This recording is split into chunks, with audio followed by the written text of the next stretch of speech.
Welcome to the Transform Your Workplace podcast. I'm Brandon Laws, and I've got Paige Tamlyn with me. Paige, what's up? Hello. I had to make sure to squeeze in one more episode with you before I left for sabbatical. So Yes. I'm so glad you can make time for me. we're at the end. I don't know when this is going to go live, but it's July 22nd. I'll be on sabbatical in about a week or so. Get that 10 years. Get that 10 sabbatical. years, get that sabbatical. I don't know what I'm going to do with myself, but I thought... You'll probably still be so busy. I'm going to see you on social media and you're going to be like, I did all these 20 things today. No, that's just a front. That's just to make you believe Actually that just sat I'm on the so couch cool. all day. You're just not that type of person, though. I No. don't see that. We'll see. We'll see what happens. Maybe one day. So I thought you're basically a podcast pro now at this point. You've been Ooh. on so many times. New that title. I thought I'm going to throw something different at you because I've done this with Lacey. She's come on a lot as Zenium. And I've done lots of very specific episodes with you where we talk about something like an article or some data or whatever it may be. But I'm going to ask you a bunch of questions related to HR and maybe about you too. We'll see how deep we want to go, but Love it. if you're up for it, let's do it. Let's do it. Rapid fire. So one of these things that I'm really curious about, because I'm just not in your world a whole lot, but I keep hearing this term ghosting, and I know you could speak about it definitely from the dating side. I think we've even made mention of it in a We previous totally did on, I think, the podcast. last podcast. Probably. It's funny to me. It is So funny. For people who are listening and have never heard this term ghosting in the recruiting process or hiring process, whatever it may be, I guess they're probably hired at that point, right? Not necessarily. Okay, so explain what it is. Yeah. And then give me your opinion on why you think it's happening. Yeah, so ghosting could happen during the whole recruiting and hiring or even the onboarding process too. It's kind of rare that they've like come on to your company and then like they just leave. I have heard of it happen on occasion. Usually it's during the kind of recruiting and interviewing process where they just like no matter how many times you reach out to them, they just don't respond. Like won't pick up your phone calls, will not email you, text you back, however it was that you've been communicating with them. And like for no apparent reason. You don't have any reason to believe that they've like fallen off the face of the earth. They've just totally ghosted you. So that happens. Yeah. And I have lots of clients that deal with it. And it's very frustrating. So this is a recurring theme that's happening right now. Yes. And has this really happened in the past? No, I think it's kind of as the new generation is coming into the workforce. Yeah. I think, again, I don't want to like overgeneralize, Sure. but like this type of generation does this. But I think that the newer kind of generations that are coming into the workplace have a harder time like speaking how they feel sometimes and like giving the feedback. And I get it. Like sometimes it's even hard to like just tell somebody that you're not interested in them anymore. It's the same thing in the workplace of like, you guys seem like a great company. I just don't see myself working there. Sorry. Yeah. So they don't even say anything. They just basically it's easier say to just that in not their say mind. Yeah. anything. I wonder if there's this theme with certain generations where they talk amongst themselves and say, hey, you know, what you should do is try to line up as many jobs as possible and then, you know, just take the one you like and leave the rest of them in the dust without saying anything. I wonder if that's could be that kind of what too. they talk about, and it's just socially catching on. And it's a competitive job market, so they can. So it's not like there's one job out there and you really have to go for it. They could have 5 people lined up and maybe you were the last one in line. So when times change, which I think we're all kind of waiting for the other shoe We're waiting for the drop. bubble. Yeah, we're seriously waiting for that. Not that I want it to come. No, but I think we're all that's like, the trend. Oh, it's like been going this happens and then the bubble drops or, you know, shoe drops, whatever. Yes. So then those people are basically have to learn how to do confrontation, right? It's not even like confrontation though. I think it's just that like feedback process, like being comfortable, giving a message that you're not super like wanting to do. Like nobody wants to get up in the morning and like decline somebody. That's not, I don't know, maybe you do. And if that's your thing, like maybe this podcast isn't for you. But like, not everybody wants to do that. So I think you're right. It's going to have to happen. There's going to be a shift. Tomorrow I'm recording a podcast on feedback and how to give it. So those people should. There you go. There's a part 2 to this podcast. There is.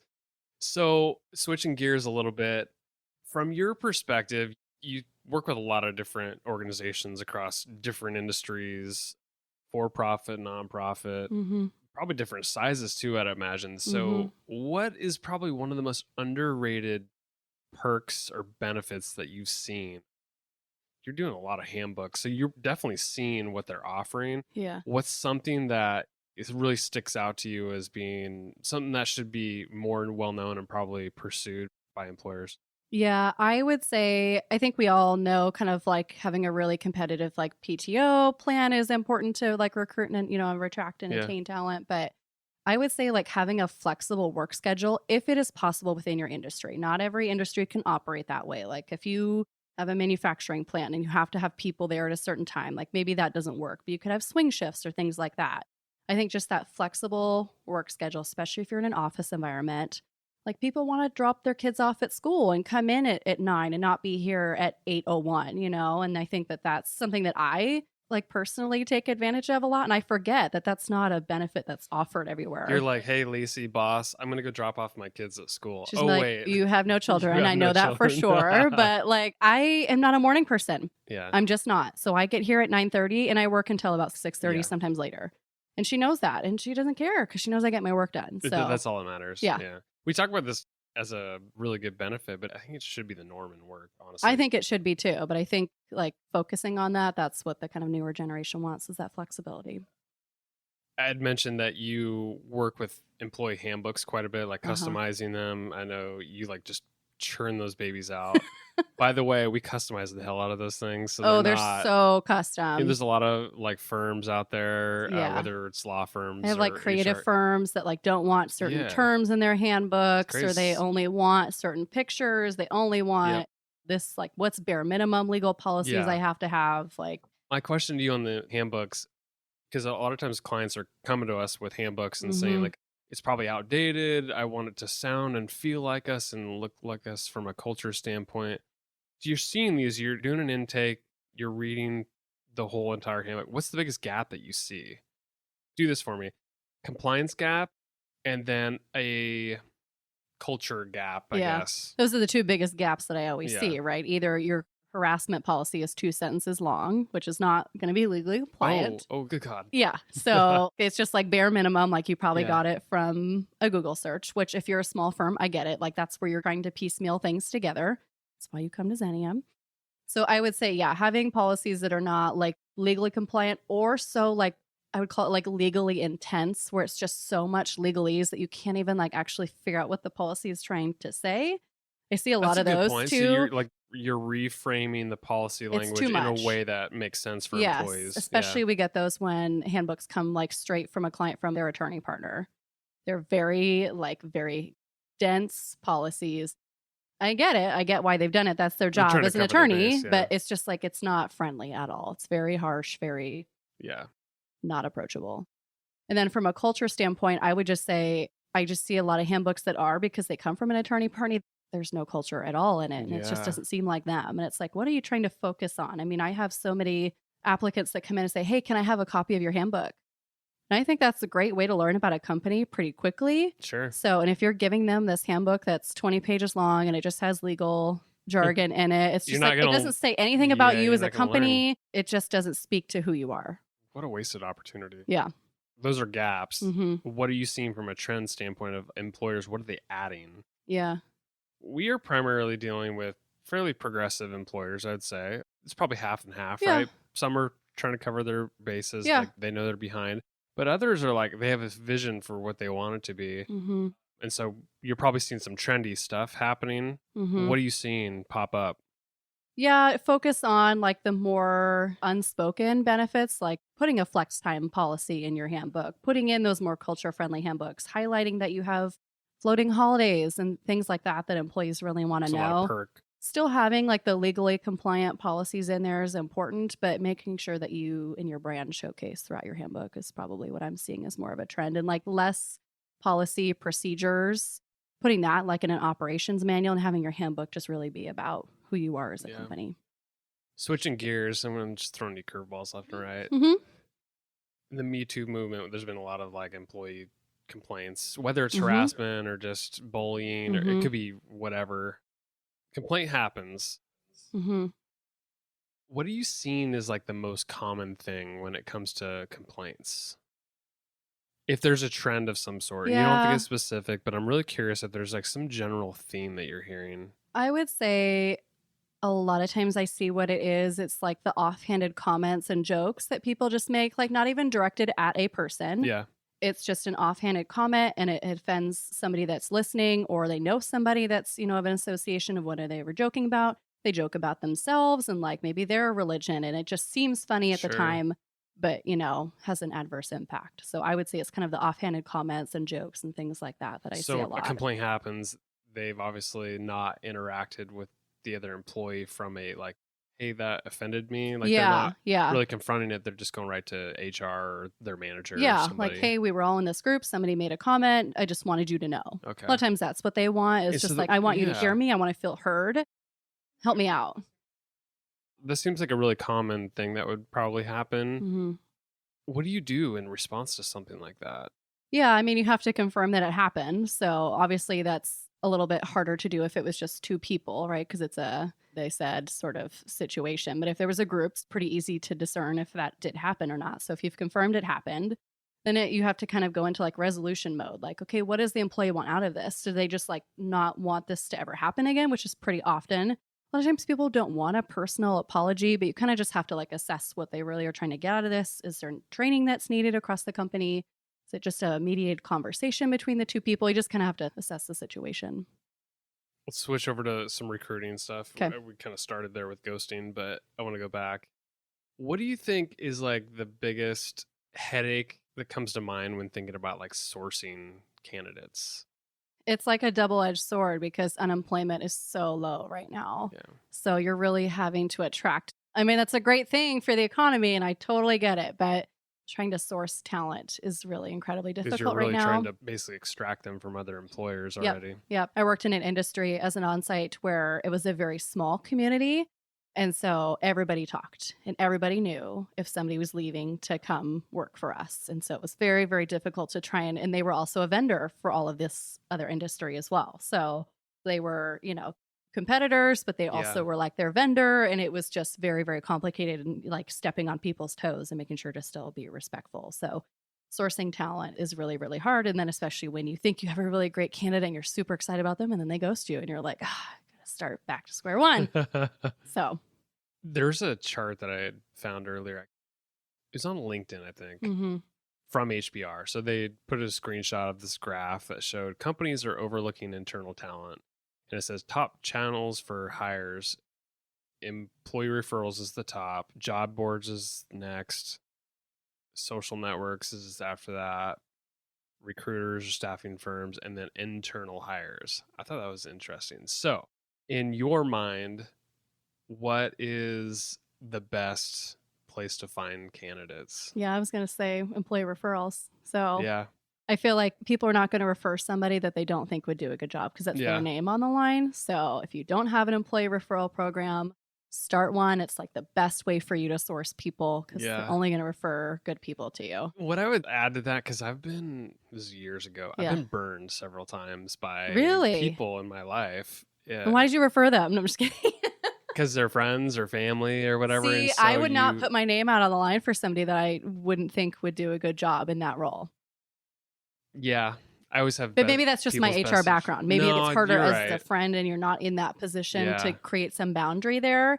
I think there's a nice way that you could say, if you're ever in that position, maybe, hey, I would love to give you a personal reference and talk about my experience just being around Yeah. you and what you're like as a person, but I don't know you on a work Yeah. level Yeah. to be able to give that kind of a reference. Would you be okay with that? Yeah. Because I did that for somebody I referred It's fair to here enough. at Xenium. Really? I was like, I school with can't, her. yeah. And I know what she's like to work with at school in a group Yeah. project setting, but we were both fairly new to the workforce. And hmm they were like, yeah, personal reference is great. So I've had that situation on ends of the spectrum. I've had Yeah. like a really close, like best friend. Mm-hmm.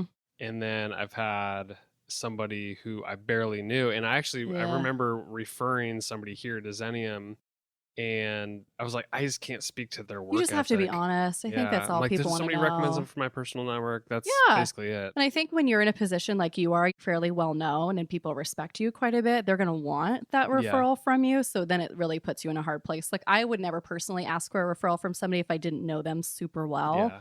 I just feel like that just puts them in a really uncomfortable position. This But chart that originally started talking about, though, it said the most overlooked source is internal hires, though. Do you agree with that? Yeah, like succession planning, if I can Yes. talk. All of Yeah. that is very, very important right now, especially as Like like, career pathing people up yeah, through. Yeah. generations are looking to retire or at least phase out, maybe and slowly, retire, maybe work part time and things like that. And it's like, what are you doing as a company to make sure that that knowledge doesn't just walk out the door with them?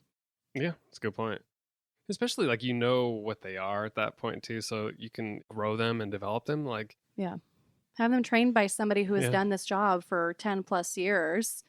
Not only are you growing them as an employee and then they feel valued, but Yeah. then that knowledge doesn't walk out the door with them. I think So the it's like win-win. Yeah, it is a win-win because Yeah. when you start hiring people from the outside, you don't know what you're gonna You got to get. start from scratch. Even if they I have know. industry knowledge, like they don't know you as a company, they don't know how Yeah. you do things. And so, yeah, I think internal hires are really looked over. I think that's the challenge with like recruiting, especially for a growing company, is Mhm. like if you're going backwards, it's easier to probably fill in, Mhm. but most companies are probably growing, and so they're adding heads while you're adding from the outside. You can't Right. just like shuffle people from internally. Right. Hopefully you have like really good like training and development programs and things like That's that for your people. And that like, kind of like empowers them too, I would say. mhm. Someone who's been with you for maybe only a couple years or looking for new opportunities to grow, like, hey, I'd really love for you to mentor this new person that we have Love coming that. on.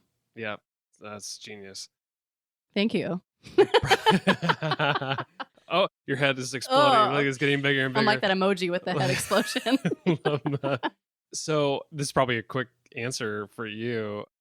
In job ads, do you like having a range of pay on there or no? This is my biggest pet peeve. When I see job ads, I write a lot of job ads for clients. I would say that's like, I get asked at least like once every other week to do one. Yeah, And and I cannot stand it when clients don't want to put oh a wage range no. in there. This is the easiest way for you to like reduce the amount of people that are qualified for your position. Put the wage, at least a range. Put a range in A range. It there. could be a giant It range. could, yeah. And say somebody who has little to no experience is going Yeah. to be at this rate. Somebody who has a lot of experience is probably going to be towards this end. And when you Yeah. phone screen people, you tell them that's what the range is. And And have now them say whether they fall in the range or not. yeah, Because if they don't, then they're not even going to apply. exactly. And Don't I waste think your time. Don't waste their and time. now with all the pay equity laws in Oregon Yeah. specifically, They're going to find out. they're going to find out, wouldn't it make more sense to actually add it Do it up front. because it's all going to be Yeah. out in the open, the ranges for the Yeah. position. And I am a proponent of telling people while they're in positions, here's the range for this position. Here's where you're at. Here's your growth. Like, here's your trajectory for how much pay you could get. Yeah. You're at the top end. We got to figure out something else to do with you. Yep. So I am all for transparency. I know that that's like hard for some companies who just don't want to release that information, especially if it's like really competitive in your industry and you don't want to do it. But you got to differentiate yourself then. If Yeah. everybody's offering competitive pay, what are you doing to be different? But that's just the easiest way to like get people Filter them. out that don't fall Or in that range. or when you string people along. Like I have a personal story, and I feel like I mentioned this on the podcast, but probably years ago. My mother was going through interview process. She's in like inside software sales, and she had gone through like job posting, didn't have a range of pay on there, went through 3 interviews without even ever talking about Oh pay. no. I don't know if it's like taboo or her generation really doesn't talk about it or doesn't feel I don't- comfortable. And I get it. Maybe she just thinks like the position is probably got to A be in the certain range. range. And for the audience, like I know Brandon's mom, so like maybe I'm just a little bit Yeah. biased here. I feel like she would have asked, but if you just Mhm. don't know the person well enough, you don't feel comfortable asking. I feel like most of the time though, like people think give it it would at come least up. somewhat early on in the range. Like there would be Yeah. no way I would ever go through 3 interviews. Yeah, because what and ended up not know the happening, you could range. probably guess what happened Yeah. is it was way off, and she was almost like shocked to the point where Ugh. like everything was aligned except for the pay was like Well, I want to say it was yeah. like 40 or 50 grand off or Oof. something. It was like a giant Yeah. misalignment. And you're I just think like, that there's what? opportunity there to say like if the range is that far off, if there's opportunity though, because she's in sales, like maybe the bonus structure was Could've going to been be that. enough to like, and Yeah. that's maybe why they weren't kind of being forthcoming with that. But you're just wasting everybody's time then. I agree. Yeah. Please don't do that. So early on in the process of you've identified some candidates, you're going to do a phone screen with them. hmm What's your favorite question to ask? I love asking what opportunities they think they have to improve in their Oh. own work. What kind of answer are you looking for? I'm looking to see If they thought about it? if they've thought about how much time they think to take about it, think about it, because I know that they don't want to have like that long pause of like, oh, I don't know. I'm like, that's fine. I'd rather you take a beat, think about what your answer would be, and just be honest with me. Like, there's this particular software. I'm not super comfortable in it yet, but I'm trying. I'm working really hard. Or there's lots of areas of improvement that don't mean that you're failing at your job. It just means that you're not 100% competent in that. And that's fine. I just want to know. Love it. You're so funny. When you talk to employers, I'm sure they've asked about like millennials. How do you attract them? We How talk do you, about millennials how do so you, much, Brandon. it's crazy. Well, we are millennials, but also like it's Yeah. just My clients always ask me, they're like, I don't everywhere. know how to deal with these It's millennials. crazy. I'm like, you deal with me. Mic drop. They're putting millennials in like some like We like get weird put in this category. weird bucket of like, is I don't know how to weird. deal with you. And I'm like, the next a generation has wide their range. own set of like Yeah. values and are even more outspoken than millennials. So that is basically what I wanted to say to you or ask you was if you kind of look at this millennial bucket and then you have the Generation Z popping up into the workforce now, if employers ask you about it, like how do I embrace them or how do I attract them or what kind of stuff are you telling them? Yeah, I would say that you need to utilize them, especially the millennials. They have a way of understanding the Gen Z that's coming in. And if you want to be an employer who like embraces like diversity of thought, like you need to listen to everybody that has an opinion. Yeah, So utilize them, listen to them. They have ideas. that's a good point. They will tell you. Yeah. And I think also like when you start categorizing or stereotyping, I guess, Yeah.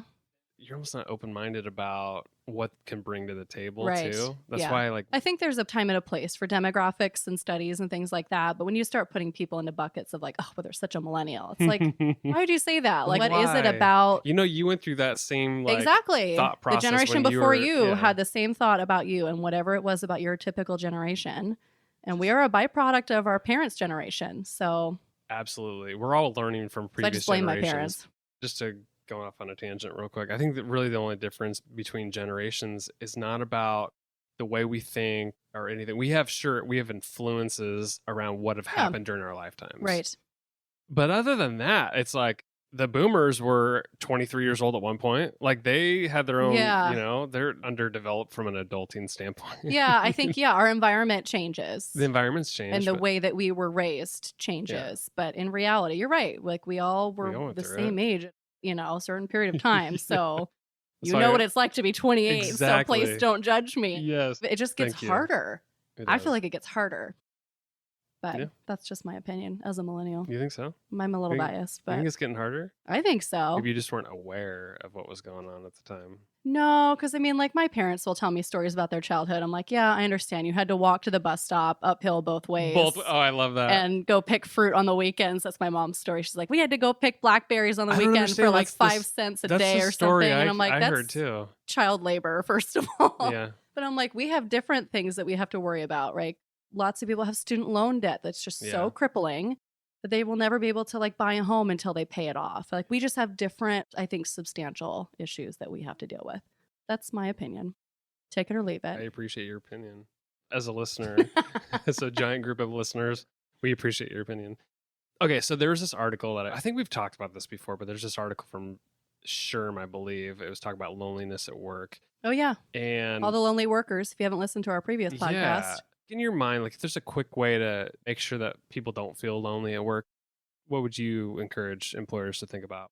Yeah, it's hard because sometimes you don't know that people are lonely too. Like you Yeah, can it's make true. some assumptions, but it's like, especially I feel like those people who like requested to work at home and you think that that's just like what they want. You totally granted that and you think they're fine.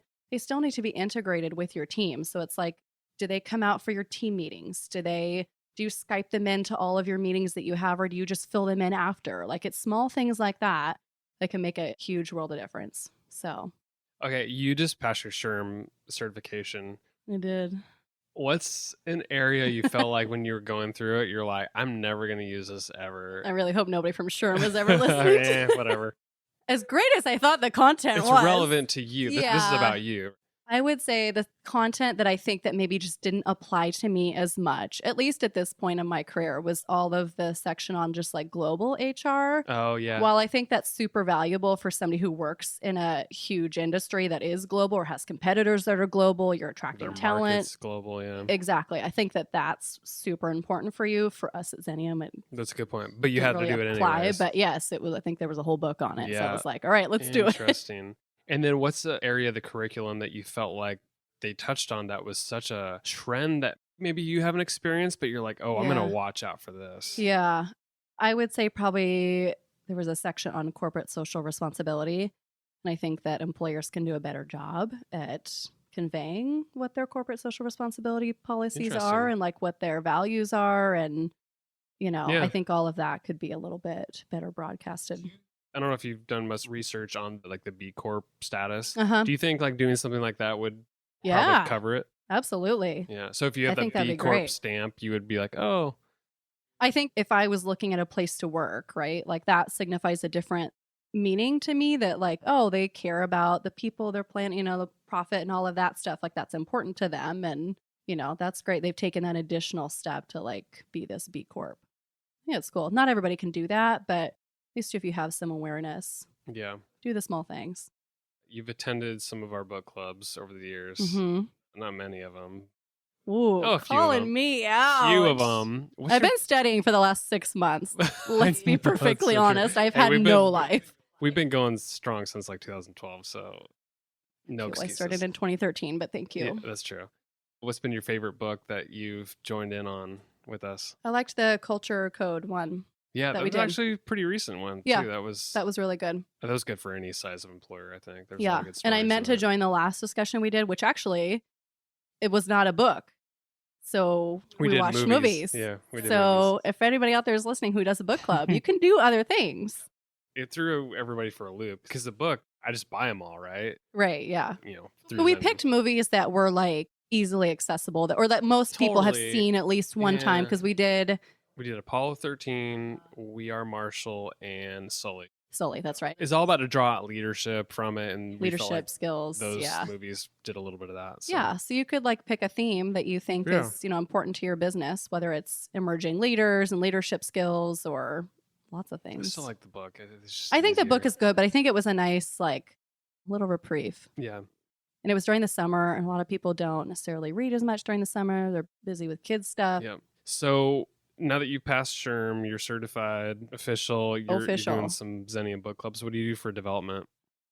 Well, I'm going to have to keep up. So part of the SHRM certification is that you continue to do courses and continued eds. And that's always been super important to me. So actually, like a week before my exam, I signed up for a course. I was like, what am I doing? A course through SHRM or through No, it was something else? actually an insurance broker that a client uses. Okay. They just said, hey, I just wanted to invite you to these. And it was on workers' compensation. And so that's an area of mine that I know like the basic process of how that works, but we have somebody here that manages all of our workers' comp.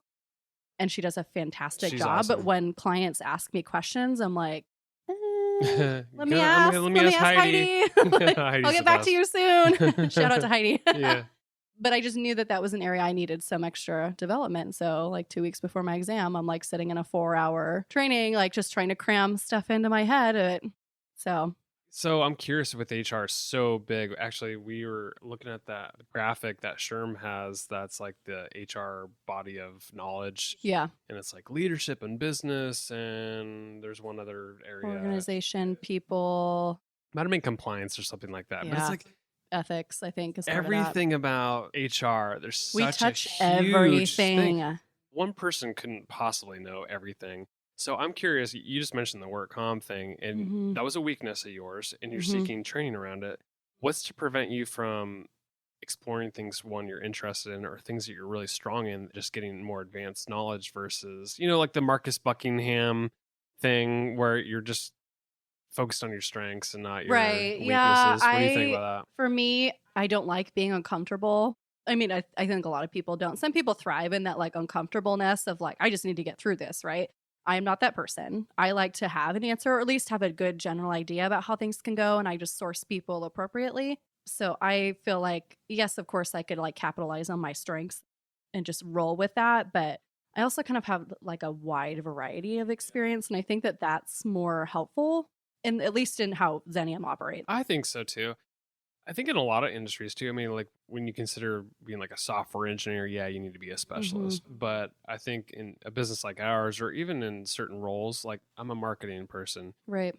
Being a generalist is not such a bad idea because I'm a marketing leader. I need to know enough about a lot of things to be dangerous. Yeah. And to know where gaps are and Yeah. where to put Where to resources to. source But appropriately. my biggest thing is finding the right people for the right thing. As a leader, that's Yeah. you need direct resources. You only have so much time. So Yeah. it's like, where do you want to spend your time? Exactly.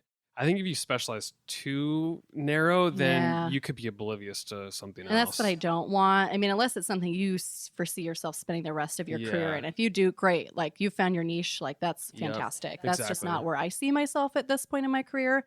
I mean, look, 10 years from now, I could totally be like, no, I love recruiting. I love, whatever it is. I don't ever foresee that being like compensation or like workers' comp, but Yeah. Well, it's good stranger that, things have happened. good that you're open minded about it. Yeah. So yeah, being a generalist, literally because that's my job title, Yeah.